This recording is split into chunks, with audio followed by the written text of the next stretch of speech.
Isang malakas na kalabog ng bakal sa bakal ang umaling-awngaw sa gitna ng nakakapasong init ng hapon sa Qatar.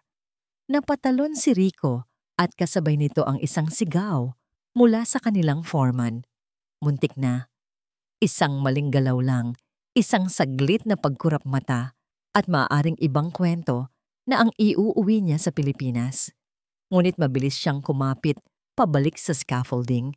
Ang tibok ng kanyang puso ay tila nakikipag-unahan sa ingay ng construction site. Pinunasan niya ang pawis na namumuo sa kanyang noo. Ang alat nito ay humahapdi sa kanyang mga mata. Tumingala siya sa dambuhalang gusali na unti-unti nilang binubuo. Isang monumento ng bakal at salamin sa gitna ng disyerto. Ngunit sa isip niya, hindi ang gusaling ito ang kanyang pangarap para sa kanila, para kina Inay at Itay. Ito ang salitang paulit-ulit niyang binubulong sa sarili. Sa bawat pagbuhat ng mabigat, sa bawat pagtitiis, sa init na tumatagos sa buto. Sa bawat gabing hihiga siyang mag-isa sa maliit na kwarto, nakasya lang ang isang papag at isang mesa. Ang larawan ng kanyang mga magulang, si Luis at si Nida, ang tanging nagbibigay sa kanya ng lakas. Nang sa wakas, ay tumunog ang sirena na hudyat ng pagtatapos ng kanilang trabaho. Halos liparin ni Rico ang daan pabalik sa kanilang barracks. Hindi ang malamig na tubig o ang hapunan ang nasa isip niya. Mayroon siyang isang ritual, isang gantimpalang hinihintay sa buong maghapon. Ang video call. Nanginginig pa ang kamay sa pagod. Kinuha niya ang kanyang cellphone, hinanap niya ang pamilyar na pangalan sa kanyang contacts at pinindot ang video call button. Ilang saglit lang ng pag-aantay, bumungad sa screen ang mga mukha na pinakamamahal niya sa buong mundo. Naida, Tay, kamusta po kayo? Bungad niya. Pilit na pinapasigla ang boses kahit ramdam na ramdam niya ang pagod sa buong katawan. Rico anak, ayos lang kami dito. Ikaw kamusta ka? Kumain ka na ba?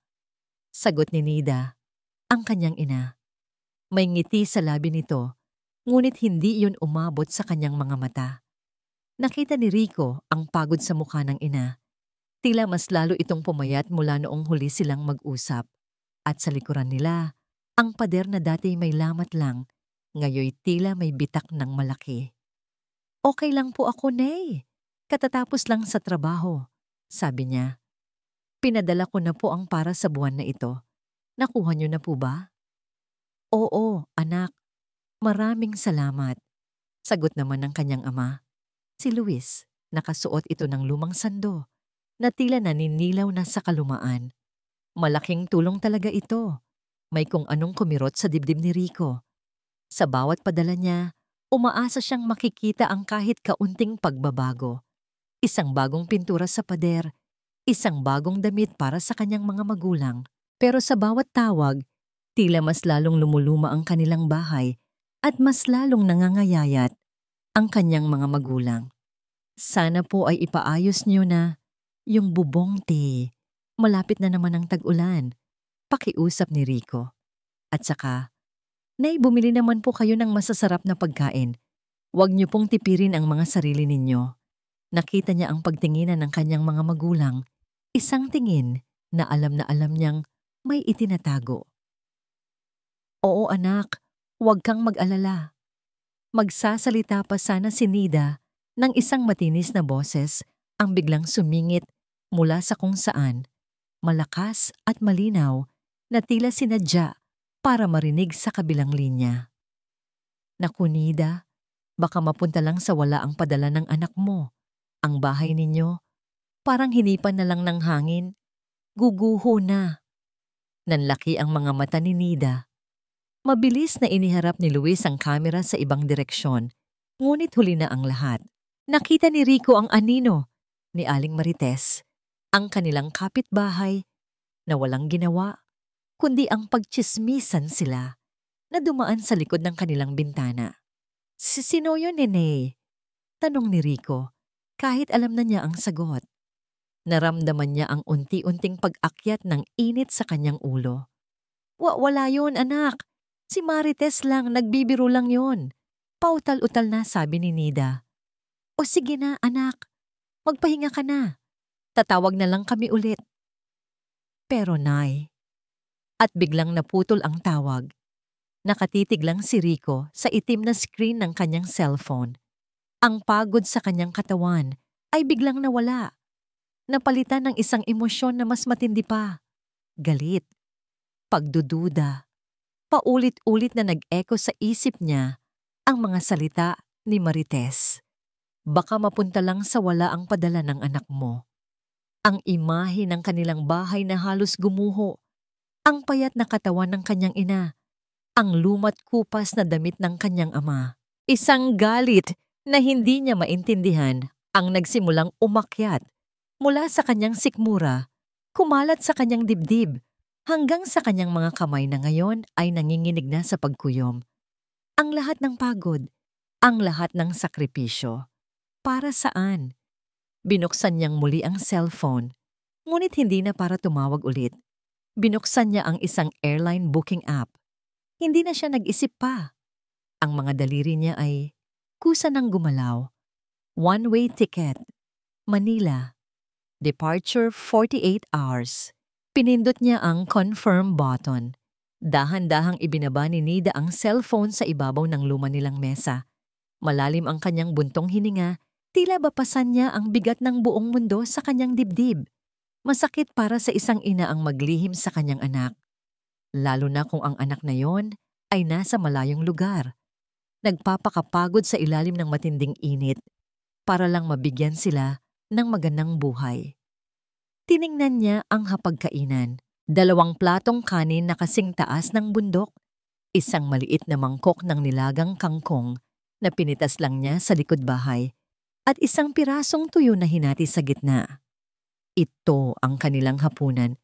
Ito ang hapunan nila, halos gabi-gabi. Lumapit si Luis at umupo sa tapat niya. Wala silang imikan habang kumakain. Ang tanging naririnig lang ay ang tunog ng kutsara at tinidor na tumatama sa mga pinggan at ang paminsan-minsang pag-ubo ni Luis. Kinuha ni Luis ang kalahati ng tuyo at akmang ilalagay sa plato ni Nida. Sa'yo na yan, Luis. Kailangan mo ng lakas para bukas. Mahinang sabi ni Nida, sabay balik ng isda sa plato ng asawa. Marami pa akong kanin. Tipid nang ngumiti si Luis. Ang mga mata niya ay puno ng pagmamahal at awa para sa asawa. Sinabaw na lang niya ang pinagkuluan ng kangkong sa kanyang kanin para magkaroon ito ng lasa. Naalala ni Nida ang nangyari kaninang umaga sa tindahan ni Aling Rosa. Naroon si Marites, maingay na namimili ng mga delata, corned beef, spam, mga imported na tsokolate. Galing ito sa anak ko sa Canada. Pagmamalaki ni Marites sa lahat ng nasa tindahan, sabay tingin kay Nida na hawak lang ay isang supot ng asin at isang itlog. Mabuti na lang. At marunong humawak ng pera ang anak ko. Hindi gaya ng iba dyan. Padala ng padala. Wala namang nababago sa buhay. Napayuko na lang noon si Nida. Gusto niyang sumigaw. Gusto niyang ipamukha kay Marites ang katotohanan. Pero pinili niyang manahimik. Pagkatapos nilang kumain, tumayo si Luis para maghugas ng pinggan. Ito ang hudyat ni Nida. Pumasok siya sa kanilang maliit na kwarto. Lumuhod siya at dumukot sa ilalim ng kanilang kama. Hinila niya palabas ang isang lumang kahong gawa sa kahoy. Mabigat ito. Maalikabok. Dahan-dahan niyang binuksan ang kandado gamit ang susi na nakakwintas sa kanyang leeg. Sa loob ng kahon, wala silang ginto o alahas. Pero para kay Nida, mas mahalaga pa sa anumang kayamanan ang laman nito. 1 dosenang passbook ng bangko, nakatali ng goma. Kinuha niya ang pinakaibabaw na passbook at isang lumang kwaderno. Kinuha niya ang resibo ng padala ni Rico kanina at maingat na isinulat ang halaga sa kwaderno. Wala silang ginalaw ni 1 sentimo mula sa padala ni Rico sa nakalipas na 5 taon. Ang tanging ginagastos nila ay ang kakarampot na kinikita ni Luis sa pamamasada ng pedicab at sa paglalabada naman niya.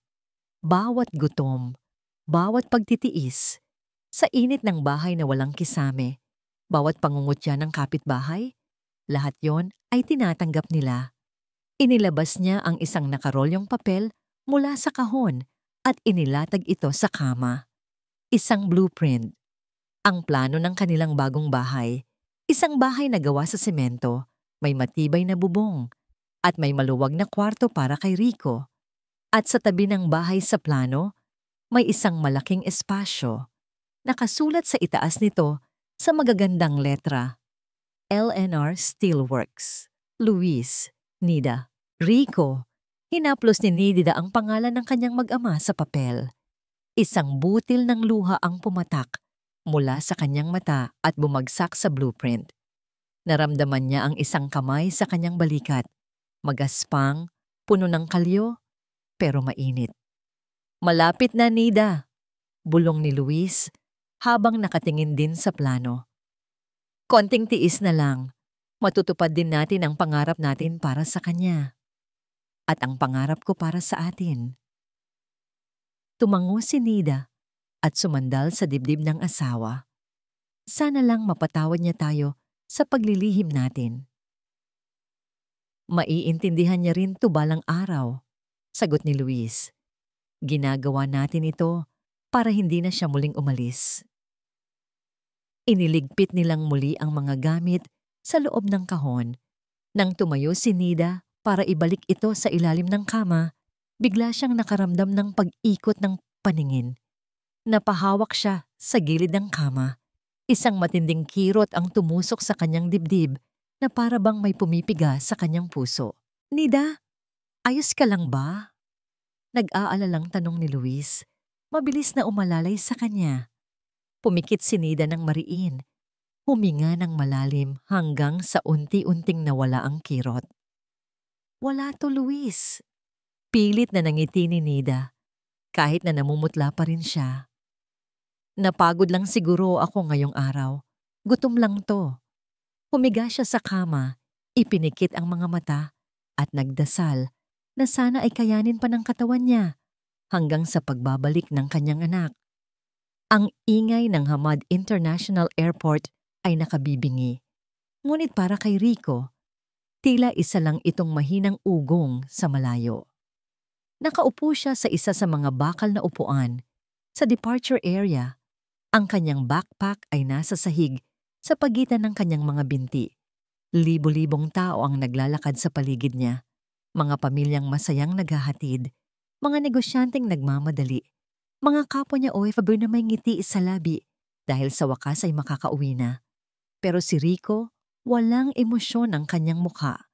Isang malamig na bato. Sa loob ng halos 2 araw, hindi siya natulog ng maayos. Paulit-ulit na tumatakbo sa isip niya ang huli nilang pag-uusap. Ang boses ni Aling Marites, ang biglang pagputol ng tantawag. Nag-vibrate ang kanyang cellphone sa bulsa. Kinapa niya ito at tiningnan ang screen. Inay calling. Isang parte ng puso niya ang gustong sumagot. Ang gustong marinig ang boses ng ina at sabihing, uuwi na po ako.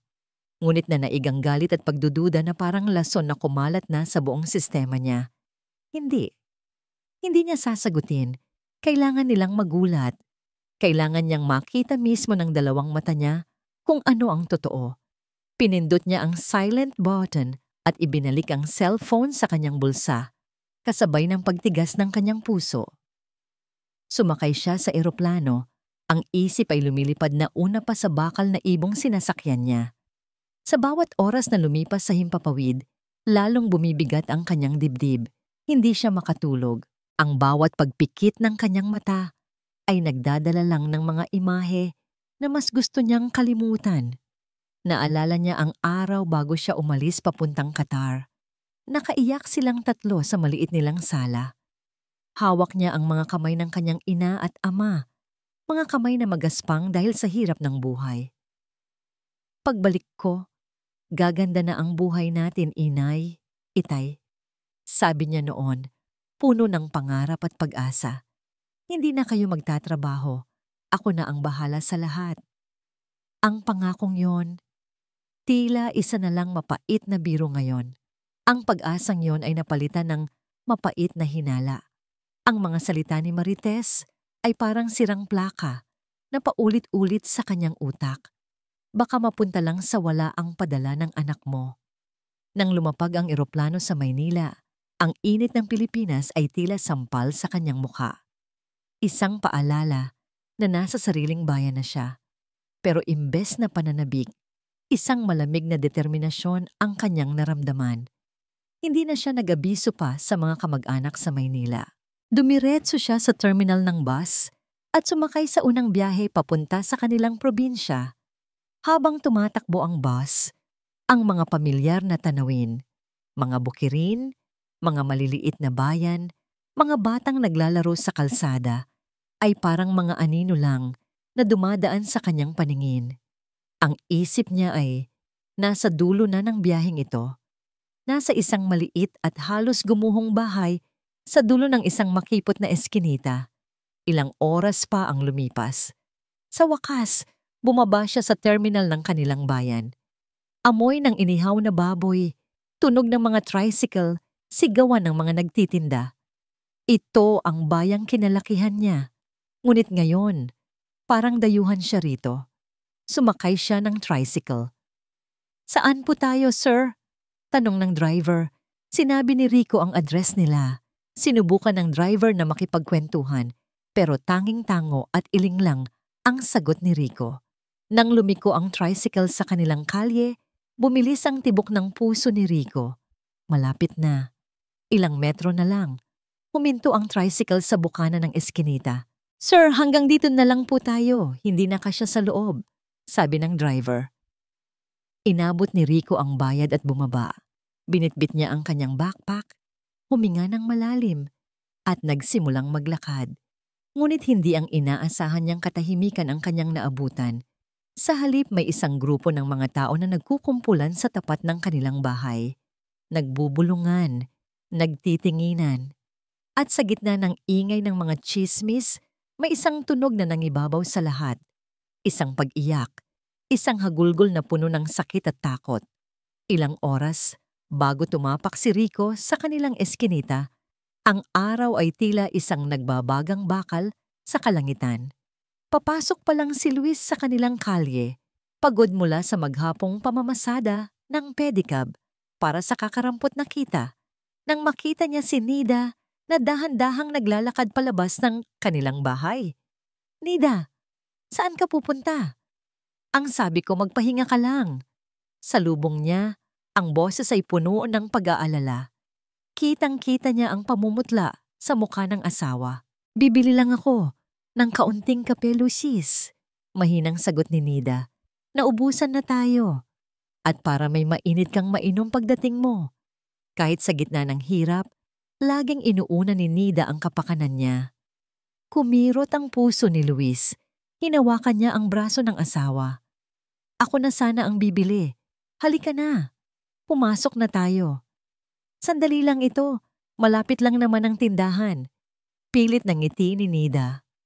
Bago pa man sila makahakbang, isang boses ang pumunit sa katahimikan ng hapon. "Oh, Nida! Namumutla ka yata?" Si Aling Marites, nakatayo sa tapat ng kanyang bahay, ang mga kamay ay nakapameywang, na tila siya ang reyna ng kanilang kalye. "Baka naman nagkukunwari ka lang na may sakit para mas malaki ang ipadala ng anak mo?" Ang mga salita ay tila lason na mabilis na kumalat sa hangin. Humigpit ang hawak ni Luis sa braso ni Nida. "Marites, tama na." Nanginginig na pakiusap ni Nida. "Wala kaming ginagawang masama sa'yo." "Wala." Tumawa si Marites. Isang tawang mapang-inis. "Ang sabihin mo, wala na kayong maipakitang maganda. Ang anak ninyo, panay ang padala. Pero ang bahay ninyo, isang ihip na lang ng hangin. Saan ninyo dinadala ang pera? Isinusugal niyo ba, Luis?" Doon na napuno si Luis. Binitawan niya si Nida at humakbang palapit kay Marites. "Marites, huwag mong pagsalitaan ng ganyan ang asawa ko. Manahimik ka kung wala kang alam." Ngunit ang atensyon ng lahat ay napunta kay Nida dahil sa kahihiyan, sa galit na hindi niya mailabas, at sa panghihina ng katawan, Biglang nanghina ang mga tuhod ni Nida. Nawalan ng kulay ang kanyang mukha. Ang mga mata niya'y pumikit. At sa isang iglap, bumagsak siya sa sementadong daan. Isang sabay-sabay na singhap ang narinig mula sa mga kapitbahay na nakikiusyos. Para kay Luis, ang mundo ay tumigil sa pag-ikot. Nawala ang lahat ng ingay. Ang tanging nakikita niya ay ang kanyang asawa, nakahandusay sa lupa, walang malay. "Nida!" Sigaw niya, isang sigaw na puno ng takot. Mabilis siyang lumuhod sa tabi nito, itinaas ang ulo ni Nida at inilagay sa kanyang mga hita. Tinapik-tapik niya ang pisngi nito. "Nida, Nida, mahal ko, kumising ka." Ang mga mata ni Luis, na kanina lang ay puno ng pagod, ngayon ay nag-aalab sa galit na kayang tumupok ng lahat. Tumingin siya kay Marites, isang tingin na nangangako ng ganti. Napaurong si Marites, bahagyang natakot sa itsura ni Luis. Ngunit para pagtakpan ng kanyang kasalanan at ilihis ang sisi, bumaling siya sa mga chismosa. "Naku po, tingnan ninyo." Malakas niyang sabi, sapat para marinig ng lahat. "Hinimatay sa gutom. Kawawang Nida. Pinapabayaan na yata ng anak. Baka sa ibang bagay na ginagastos ang padala." Ang kasinungalingan ay mabilis na tinanggap ng mga nakikinig. Ang mga bulungan ay naging kumpirmasyon sa kanilang mga isip. Ngunit wala nang pakialam si Luis sa kanila. Ang tanging mahalaga ay ang babaeng nasa kanyang mga bisig. "Tulong!" Sigaw niya. Ang boses ay basag na. "Tulungan ninyo ako. Kailangan siyang dalhin sa ospital." Sinubukan niyang pumara ng tricycle. Ang mga kamay ay nanginginig sa pag-aalala. At sa gitna ng kanyang desperasyon, habang sinusubukan niyang buhatin ang asawa, may natanaw siya sa dulo ng eskinita. Isang pamilyar na anino. Isang figura na matagal na niyang hindi nayayakap. Isang lalaking nakatayo. Bitbit ang isang backpack, nakatitig sa gulo na kanyang inabutan. Ang kanyang anak. Si Rico. Ang bawat hakbang ni Rico, papasok sa eskinita, ay tila 1 milya ang layo. Ang bigat ng kanyang backpack ay wala kumpara sa bigat na dumadagan ngayon sa kanyang puso. Ang hagulgol, ang kumpulan ng mga tao, ang eksena sa harap niya, para siyang nanonood ng isang pelikulang ayaw niyang tapusin. Ang kanyang ina, si Nida, ay nakahandusay sa lupa, walang malay. Ang kanyang ama, si Luis, ay nakaluhod sa tabi nito. Ang mukha ay larawan ng purong desperasyon at takot. At sa paligid nila, ang mga bulungan, parang mga bubuyog na umuugong sa kanyang tainga. Bawat salita ay isang karayom na tumutusok sa kanyang pagkatao. Kawawa naman si Nida. Pinabayaan na ng anak. Hay nako, ang hirap talaga pag malayo ang anak. Hindi na alam kung saan napupunta ang pera. Tingnan mo, sa gutom na siguro, hinimatay. Payat na o. Ang mga salitang yon, kasama pa ng mga sinabi ni Marites sa video call, ay nagsanib. Naging isang dambuhalang alon ng galit na rumagasa at lumunod sa lahat ng natitira niyang rason. Ito na ang pruweba. Totoo ang lahat ng hinala niya. Dumaan siya sa gitna ng mga tsismosa na tila hangin lang ang mga ito. Hindi niya pinansin ang gulat sa kanilang mga mukha nang makilala siya. Ang kanyang mga mata ay nakapako sa iisang tao lang, ang kanyang ama. Nang makita ni Luis na papalapit si Rico, isang bahid ng pag-asa, ang sumilay sa mukha nito. "Rico, anak, tulungan mo ako." Ngunit ang tingin na isinukli ni Rico ay hindi tulong, kundi isang tingin na puno ng pagkasuklam. Isang tingin na nanunuumbat ng huhusga. Hindi siya tumingin sa kanyang ina. Nanatili ang kanyang mga mata sa kanyang ama. Huminto siya sa harap nilang dalawa. Ang anino niya ay tumabon sa mag-ama. Ang buong eskinita ay biglang tumahimik, nag-aabang. Maging si Aling Marites ay napaurong, ramdam ang bigat ng tensyon sa hangin. Ang katahimikan ay binasag ng malamig at nanginginig na boses ni Rico. Anong ginawa ninyo sa pera ko, Itay? Ang tanong ay parang isang kidlat na tumama sa kalagitnaan ng gulo. Para kay Luis, ang tanong na yon ay mas masakit pa sa 10 sampal.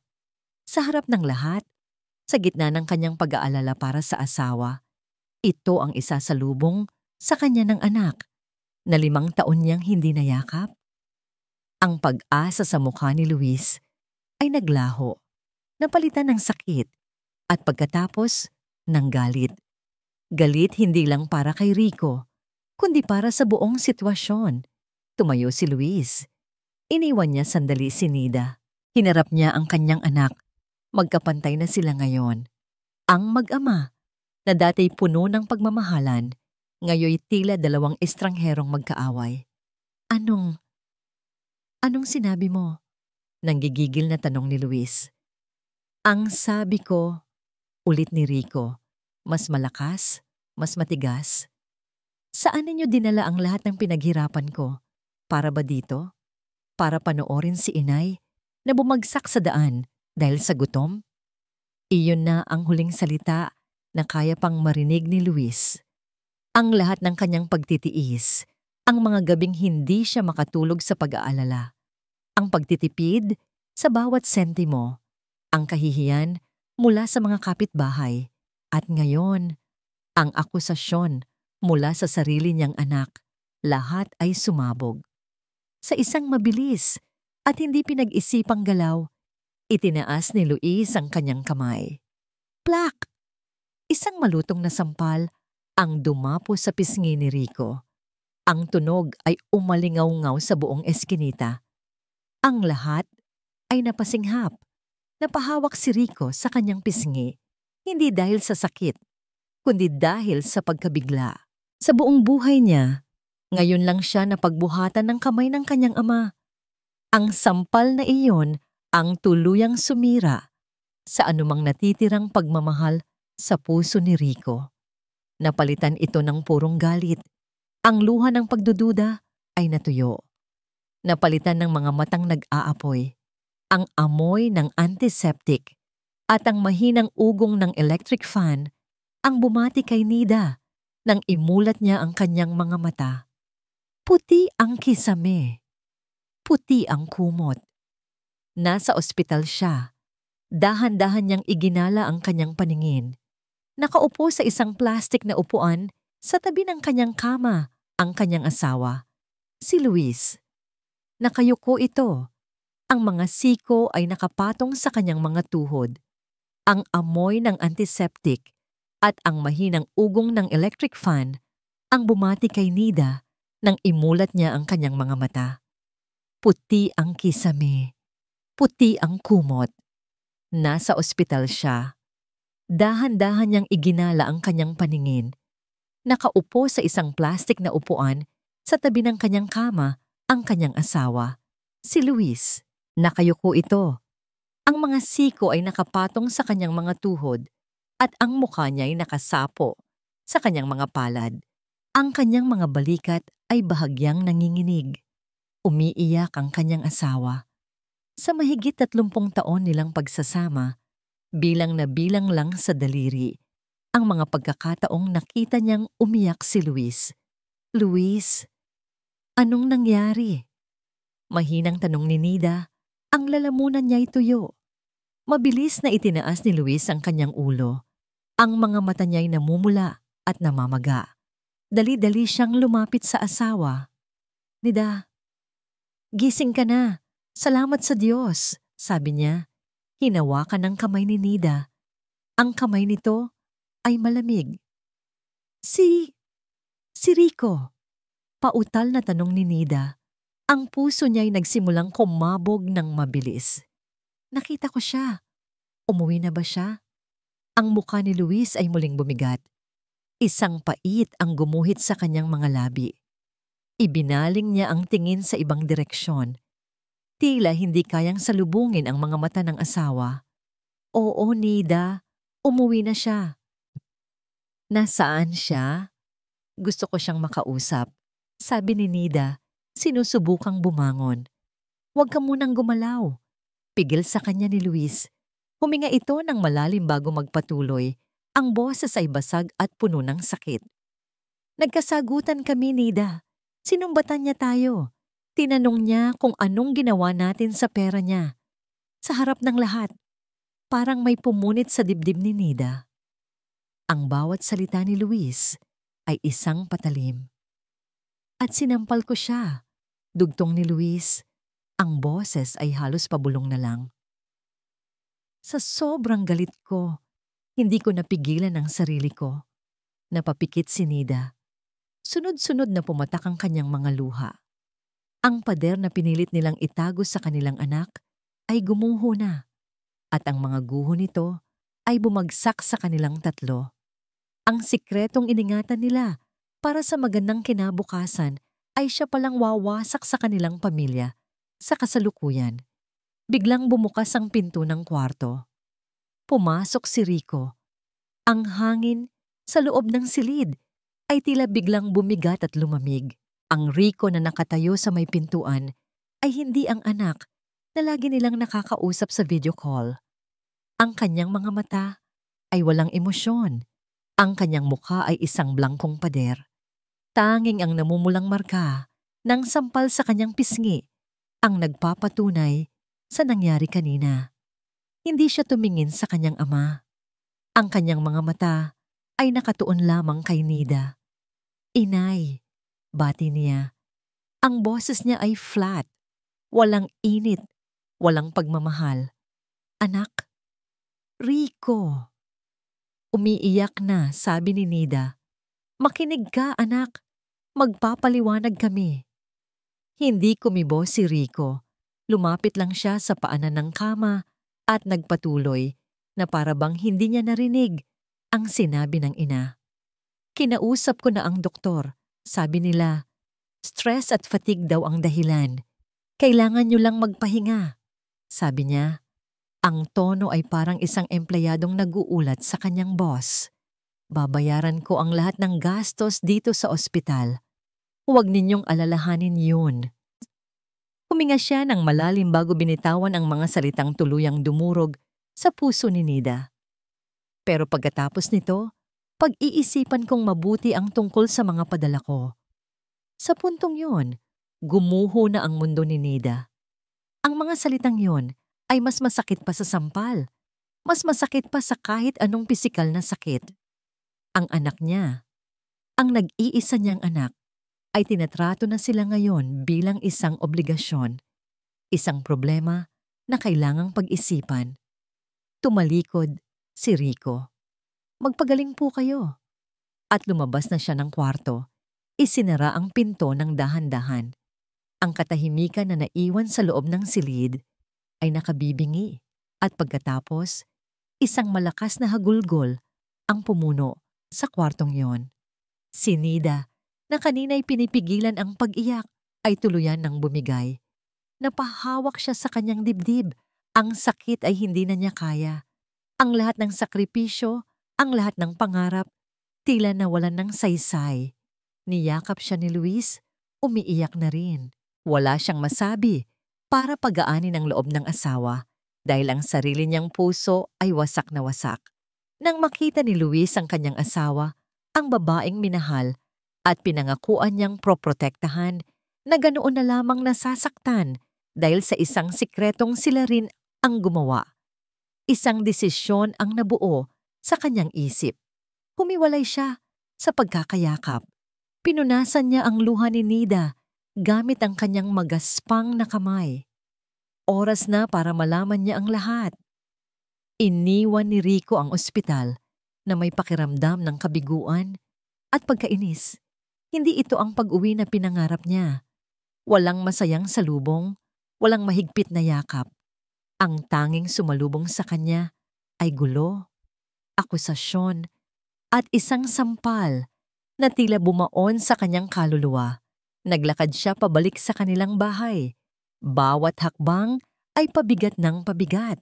Bawat madaraanan niyang kapitbahay ay tinitingnan siya. Ang iba'y may awa, ang iba'y may pangungutya. Narinig niya ang mahinang bulong ni Aling Marites sa isang kausap.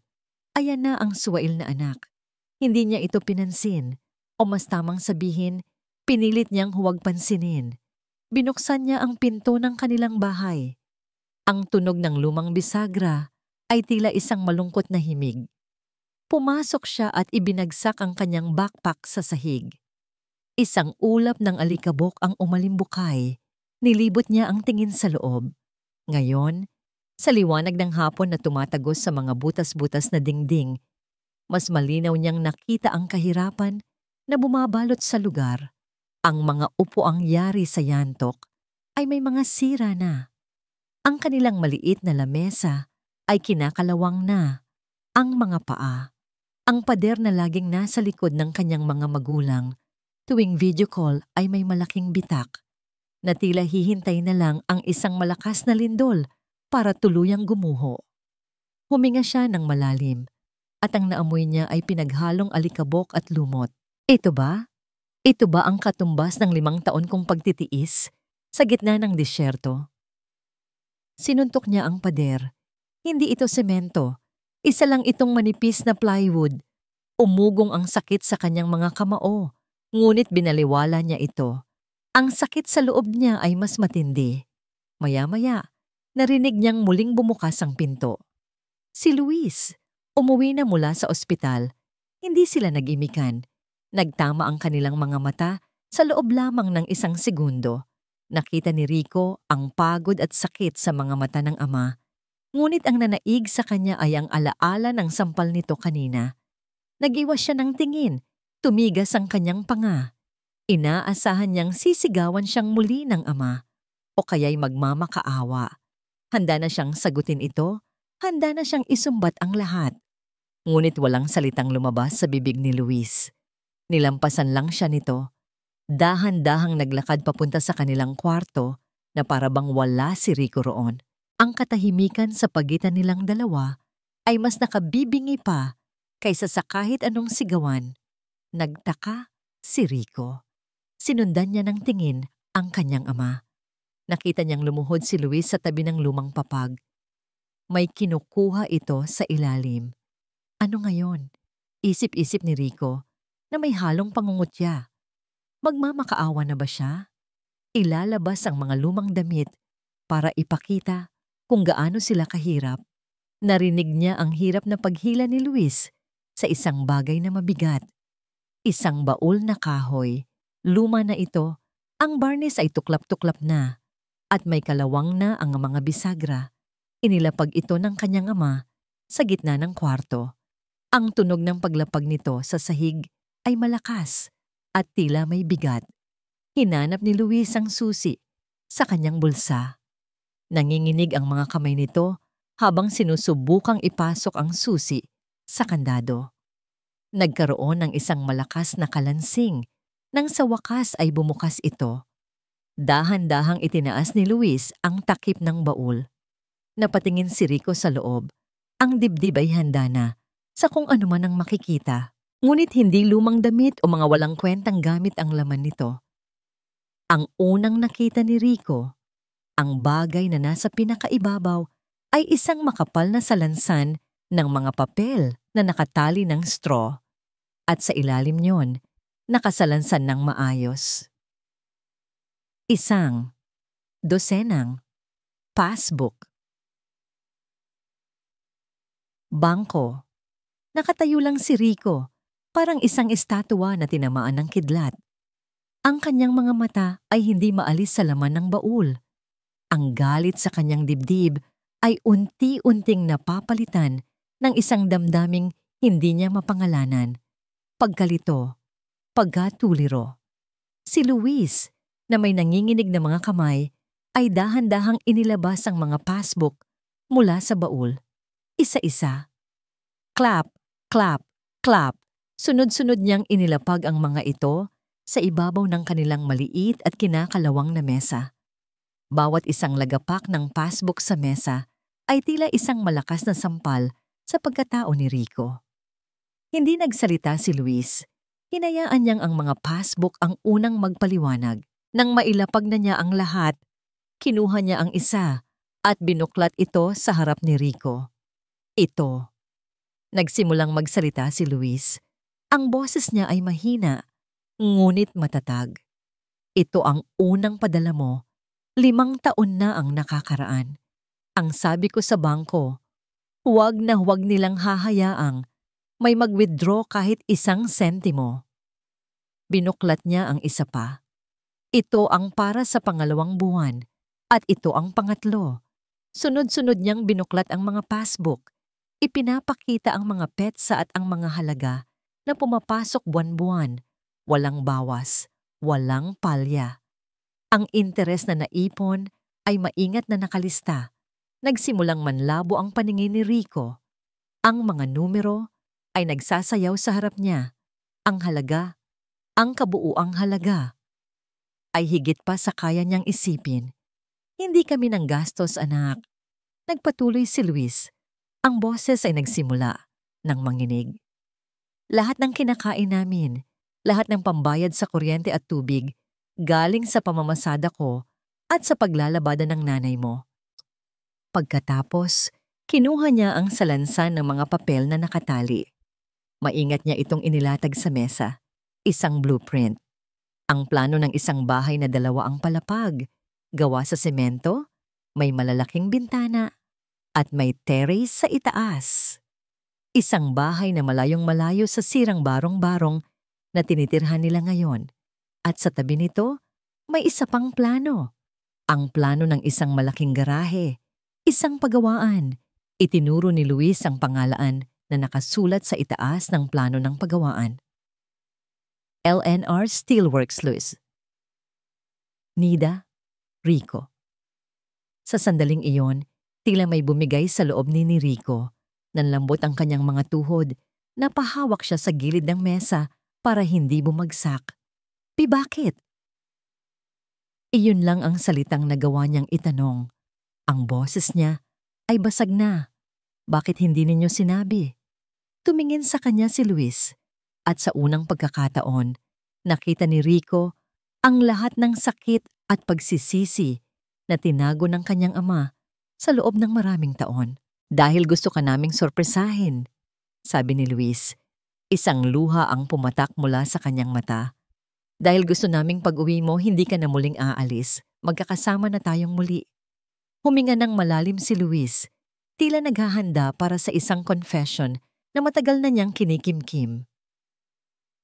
Noon, bago ka pa man ipanganak, may maliit din akong talyer. Isang welding shop. Yun na ang buhay ko. Pero niloko ako, anak. Niloko ako ng sarili kong kumpare. Naubos ang lahat ng ipon ko at naiwan pa akong may malaking utang. Isinumpa ko noon na hinding-hindi na ako hahawak ng welding machine. Niyukom ni Luis ang kanyang mga palad. Ang LNR Steelworks ay hindi lang para sa'yo, anak. Para rin ito sa akin. Para makuha ko ulit ang dignidad na ninakaw sa akin. Para maipakita ko sa nanay mo at sa'yo na kaya ko pa ring bumangon. Ang bawat salita ng kanyang ama ay parang matutulis na bubog na tumutusok sa puso ni Rico. Ang lahat ng pagod, ang lahat ng gutom, ang lahat ng pangungutya na tiniis ng kanyang mga magulang, hindi yun para sa wala. Iyon ay para sa kanya, para sa kanilang pamilya, para sa isang pangarap na mas malaki pa sa kahit anong bahay o pera. Ang galit na binitbit niya mula Qatar ay biglang naglaho na parang bula. Ang natira ay isang nakalulunod na dagat ng pagsisisi. Ang sampal sa kanyang pisngi ay wala ng sakit kumpara sa hapdi na nararamdaman niya ngayon sa kanyang kaluluwa. Hindi na niya napigilan ang mga luhang kanina pa gustong kumawala. Sunod-sunod itong pumatak, hindi dahil sa galit, kundi dahil sa matinding hiya at pagsisisi.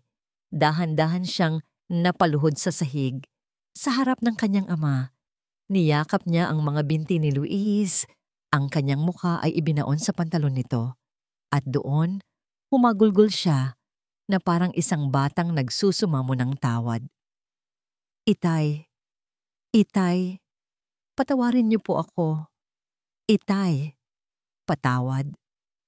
Naramdaman niya ang magaspang na kamay ng kanyang ama sa kanyang buhok. Hindi ito galit, kundi puno ng pag-unawa. Ilang sandali silang nanatili sa ganoong posisyon. Isang amang muling nahanap ang kanyang dignidad at isang anak na sa wakas ay natutong makita ang tunay na kahulugan ng sakripisyo. Nang sa wakay ay kumalma si Rico, dahan-dahan siyang inalalaya ni Luis na tumayo. Pinunasan ni Rico ang kanyang mga luha. Tiningnan ni Luis ang kanyang anak. Ang mga mata nito ay may bago ng determinasyon. May isa pa tayong kailangang gawin, anak, sabi ni Luis. Ang boses niya ngayon ay hindi na mahina. Matigas na ito at puno ng paninindigan. Kailangan nating ipagtanggol ang pangalan ng nanay mo.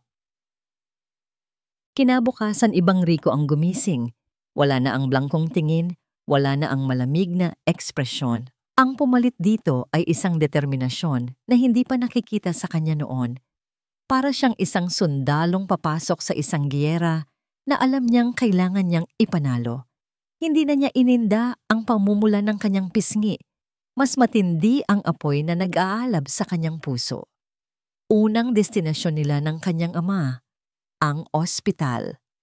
Pagpasok nila sa kwarto, nakita nila si Nida na nakatingin sa bintana. Malalim ang iniisip. Nang makita niya si Rico, isang bahid ng takot at lungkot ang gumuhit sa kanyang mukha. Ngunit sa halip na manatili sa may pintuan, mabilis na lumapit si Rico sa kama. Lumuhod siya sa tabi nito at kinuha ang kamay ng kanyang ina. Nagulat si Nida sa biglaang kilos ng anak. Inay, simula ni Rico. Ang boses niya ay puno ng pagsisisi na tumatagos sa puso. Patawarin niyo po ako. Patawarin niyo po ako sa lahat ng sinabi ko. Sa lahat ng inisip ko. Naging bulag po ako, Nay. Patawad po. Nagsimulang mamasa ang mga mata ni Nida. Hinaplos niya ang buhok ng anak. Anak, kami rin ang may kasalanan. Dapat sinabi namin sa iyo ang lahat. Hindi po, mariing sabi ni Rico. Walang mali sa pangarap ninyo para sa akin. Ang mali ay ang pagdududa ko sa pagmamahal ninyo. Itinaas niya ang kanyang tingin at nakita ni Nida ang isang bagong lalaki sa kanyang anak. Isang lalaking handang protektahan ang kanyang pamilya. At ipinapangako ko po, inay, babawi ako. Hindi ko nahahayaang may umapipas sa inyo. Hinding-hindi na. Tumayo si Rico.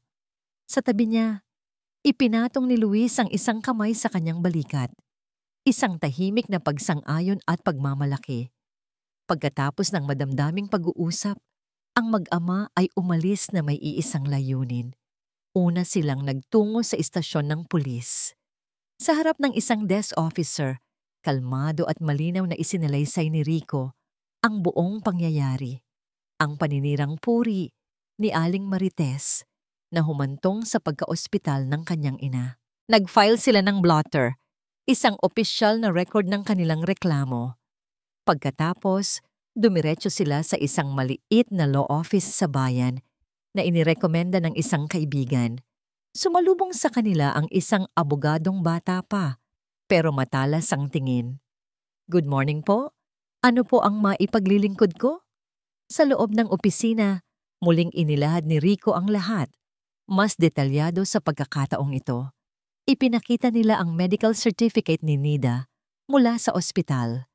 Si Luis naman ang nagdagdag ng mga testimonya mula sa ibang kapitbahay na handang tumestigo sa mga narinig nilang paninira ni Marites sa loob ng maraming taon.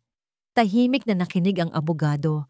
Paminsan-minsan ay tumatango at nagsusulat sa kanyang legal pad. Nang matapos sila, tumingin ito ng diretso kay Rico.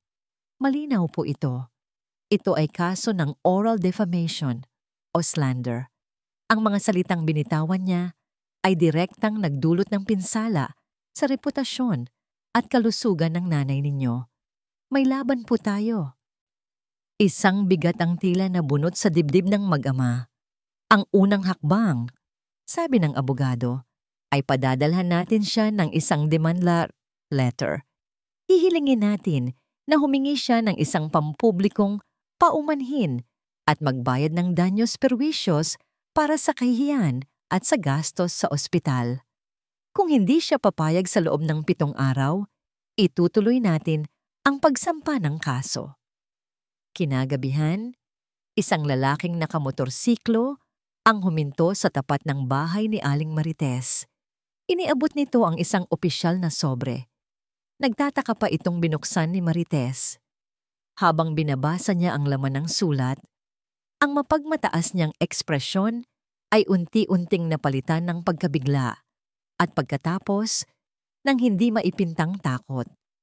Namutla siya at ang kamay na may hawak sa sulat ay nagsimulang manginig. Hindi siya makapaniwala sa kanyang nababasa. Demanda? Abogado? Pampublikong paumanhin? Nang gabing iyon, may kumatok sa pinto ng bahay ni Rico. Pagbukas ni Rico, bumungad sa kanya si Aling Marites. Ngunit hindi na ito ang palaban at mataray na Marites na kilala niya. Kasama nito ang kanyang asawa at sa mukha niya ay bakas ang pagkabalisa. Rico, iho. Malumanay na sabi ni Marites, isang tonong hindi pa kailanman narinig ni Rico mula sa kanya. Baka naman pwede nating itong pag-usapan ng maayos. Nakatayo si Rico sa may pintuan. Ang kanyang likod ay tuwid. Ang kanyang mukha ay kalmado. Sa likod niya, nakatayo si Luis. Ang presensya nito ay isang matatag na suporta. Sa sala, nakaupo si Nida. Kagagaling lang niya sa ospital kaninang hapon. Kahit na mahina pa, pinili niyang umuwi para harapin ito bilang isang buong pamilya. Ang kanyang mga mata ay hindi nagpapakita ng galit, kundi isang tahimik na lakas. Pag-usapan? Malamig na tanong ni Rico. 5 taon po ninyong pinag-usapan ang pamilya namin sa likod ng aming mga likod. Ngayong nasa harap na ninyo kami, saka ninyo gustong makipag-ayos? Namutla lalo si Aling Marites. Ang asawa nito ang sumagot. Iho, pasensya na talaga. Alam naming nagkamali ang asawa ko. Heto, may dala kaming kaunti. Pambayad sa ospital. Kalimutan na lang natin ang nangyari. Inilapag ng lalaki ang isang manipis na envelope sa maliit na mesa. Tiningnan ito ni Rico. Pagkatapos ay tumingin siya ng diretso sa mga mata ni Marites. Hindi po pera ang habol namin, Aling Marites, mariing sabi ni Rico. Ang pera, kikitain ulit. Pero ang dignidad at pangalan ng nanay ko na sinira ninyo sa harap ng buong kalye, paano ninyo babayaran yun? Hindi nakasagot si Marites. Napayuko na lang ito. Isa lang po ang hinihiling namin. Nagpatuloy si Rico. Ang boses niya ay hindi pa sigaw, ngunit may bigat na hindi matitinag. Nakasulat na po sa sulat ng abogado, isang pampublikong paghingi ng tawad sa parehong lugar kung saan ninyo siya siniraan, sa harap ng lahat ng mga kapitbahay na nakarinig sa inyo. Pero nakakahiya yon. Halos pabulong na, sabi ni Marites. Doon na nagsalita si Nida mula sa kanyang kinauupuan. Mahinahon ang kanyang boses, ngunit ang bawat salita ay may talim. Marites, sabi niya, at lahat ay napatingin sa kanya. Mas nakakahiya ba yun kaysa sa marinig ng buong mundo na hinimatay ka dahil pinabayaan ka ng sarili mong anak? Mas nakakahiya ba yun kaysa sa dalhin sa ospital dahil sa stress na dulot ng mga salita ng ibang tao? Iyon ang ipinaramdam mo sa akin, Marites. Iyon ang kahihiyan na ipinaranas mo sa pamilya ko. Walang nang nagawa ang mag-asawa. Ang katotohanan sa mga salita ni Nida ay hindi nila kayang pasinungalingan. Kinabukasan, sa barangay hall, nagpatawag ng isang pulong. Halos lahat ng residente ng kanilang kalye ay naroon. Puno ng kuryosidad. Sa harap ng kapitan ng barangay at ng lahat ng kanilang mga kapitbahay, tumayo si Aling Marite. Nanginginig ang kanyang mga labi. Ang mga kamay ay magkahawak sa harap na para bang nanlalamig. Huminga siya ng malalim. Ako po, si Marites, ay humihingi ng tawad kay Nida, kay Luis, at sa anak nilang si Rico. Simula niya, ang boses ay basag. Mali po ang lahat ng sinabi ko. Hindi po totoo na pinapabayaan siya ng kanyang anak. Hindi po totoo na winaldas nila ang pera. Ako po ay nagsinungaling dahil sa inggit. Isang katahimikan ang bumalot sa buong hall. Ni Dida, sabi ni Marites, ngayon ay nakatingin na ng diretso sa kanya. Ang mga luha ay tuluyan ng bumagsak. Patawarin mo ako. Tumayo si Nida. Lumakad siya palapit kay Marites. Ang lahat ay nag-abang. Iniisip kung ano ang kanyang gagawin. Ngunit sa halip na sigawan o saktan ito, hinawakan ni Nida ang kamay ni Marites. Pinapatawad na kita. Mahinang sabi ni Nida, sapat lang para marinig nilang dalawa. Sana lang ay natutunan mo na ang iyong leksyon, na ang mga salita, kapag binitiwan na, ay parang mga batong hindi mo na mababawi. Ang eksenang yon ay nag-iwan ng marka sa lahat ng nakasaksi, isang aral tungkol sa kapangyarihan ng paninira at sa mas dakilang kapangyarihan ng pagpapatawad. Makalipas ang 6 na buwan, sa dating kinatatayuan ng luma at sira-sirang bahay, ngayon ay nakatayo ang isang magandang bahay na yari sa semento at salamin. Sa tabi nito, isang malaking gusali na may roll-up door. Sa harap, isang malaking karatula ang nakasabit, kumikinang sa ilalim ng sikat ng araw. LNR Steelworks. Isang pulang ribbon ang nakatali sa harapan, hawak ni Rico, Luis at Nida ang gunting. Sa harap nila, ang mga kapitbahay, kasama na si Marites, na ngayon ay tahimik na pumapalakpak sa gilid, ay nakangiting nanonood. Sabay-sabay nilang ginupit ang ribbon. Isang bagong simula. Ang amoy ng bagong pintura at ang tunog ng masayang tawanan ang pumuno sa hangin. Ang araw ng pagpapasinaya ng LNR Steelworks ay hindi lang isang simpleng okasyon. Ito ay isang pagdiriwang ng tagumpay, katatagan, at higit sa lahat, pamilya. Nakatayo si Rico, malapit sa bukana ng kanilang bagong talyer. Suot ang isang malinis na polo shirt at maong. Tinitingnan niya ang kanyang mga magulang na masayang nakikipagkwentuhan sa mga bisita. Nakita niya ang kanyang ina, si Nida, na hindi na maputla at payat. May sigla sa kanyang mga mata at ang ngiti sa kanyang labi ay totoo at hindi napilit. Siya ang personal na nag-aasikaso sa mga pagkain, inaabot ang mga plato sa mga kapitbahay na dati pinagmumulan ng kanyang kalungkutan. Pagkatapos ay napatingin si Rico sa kanyang ama. Si Luis, na nakasuot ng bagong uniformeng may borda ng logo ng LNR Steelworks, ay nakatayo sa tabi ng isang bagong-bagong welding machine. May kausap itong isang kliyente. Ipinapaliwanag ang isang disenyo para sa isang gate na bakal. Ang tindig ni Luis ay tuwid. Ang kanyang boses ay puno ng kumpiyansa. Ang dating anino ng kabiguan na laging bumabalot sa kanya ay tuluyan ng naglaho, napalitan ng liwanag ng isang taong muling natagpuan ang kanyang dangal at pasyon. Sir Rico? Napalingon si Rico. Isa sa kanilang mga bagong trabahador ang lumapit sa kanya. Okay na po ba? Nasimulan na naming i-fabricate yung order ni Mr. Gonzales. Tumango si Rico. Sige Romy, umpisahan nyo na. Doblehin ang ingat ha. Opo sir. Napangiti si Rico nang marinig ang tawag na sir. Ngunit mas malaki ang nangiti sa kanyang puso.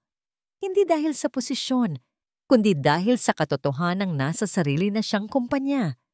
Sa sarili niyang bayan, kasama ang kanyang pamilya. Lumapit sa kanya si Luis. Tinapik siya sa balikat. Anak, ang galing mo nang magpatakbo ng negosyo. Sa inyo ko po ito natutunan, Tay. Sagot ni Rico. Ang boses ay puno ng respeto at pagmamahal. Kayo po ang tunay na pundasyon ng lahat ng ito. Maya-maya, tinawag sila ni Nida para sa isang maikling programa. Tumayo silang tatlo sa harap ng kanilang mga bisita. Inabot ni Nida ang isang mikropono kay Rico. Huminga ng malalim si Rico at nagsalita. Magandang hapon po sa inyong lahat. Maraming salamat po sa pagdalo ninyo sa araw na ito. Simula niya. Marami po sa inyo ang nakasaksi sa aming paglalakbay. Nakita ninyo ang aming lumang bahay. At marahil, narinig din ninyo ang maraming kwento tungkol sa amin. Tumingin siya sa kanyang mga magulang.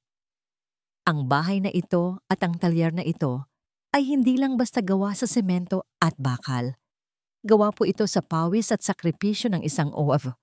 Pero higit po sa lahat, gawa ito sa pangarap at walang hanggang pagmamahal ng dalawang magulang para sa kanilang anak. Nagsimulang mamuo ang luha sa kanyang mga mata. Natutunan ko po sa pinakamahirap na paraan na ang tunay na kayamanan ay hindi nasusukat sa laki ng perang ipinapadala. Nasusukat ito sa tibay ng tiwala, sa lalim ng pag-unawa, at sa kakayahang magpatawad at magsimulang muli. Ibinigay niya ang mikropono sa kanyang ama. Kinuha ito ni Luis. Ang kamay ay bahagyang nanginginig. Tumingin siya sa bagong talyer, ang katuparan ng kanyang pangarap. Noon po, sabi niya, ang boses ay nag-uumapaw sa emosyon. May nang-agaw sa pangarap ko. Akala ko, iyon na ang katapusan. Pero ipinakita sa akin ng asawa ko at ng anak ko na hindi pa huli ang lahat.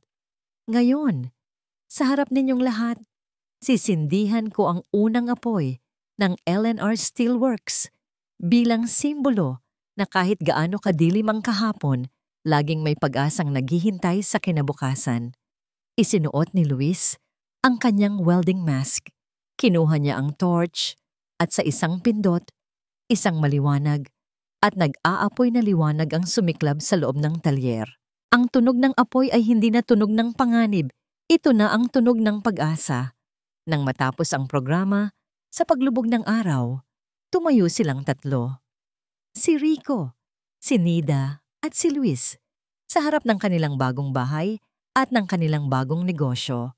Niyakap ni Rico ang kanyang mga magulang. Sa gitna ng init ng kanilang yakap, alam niyang nakauwi na siya.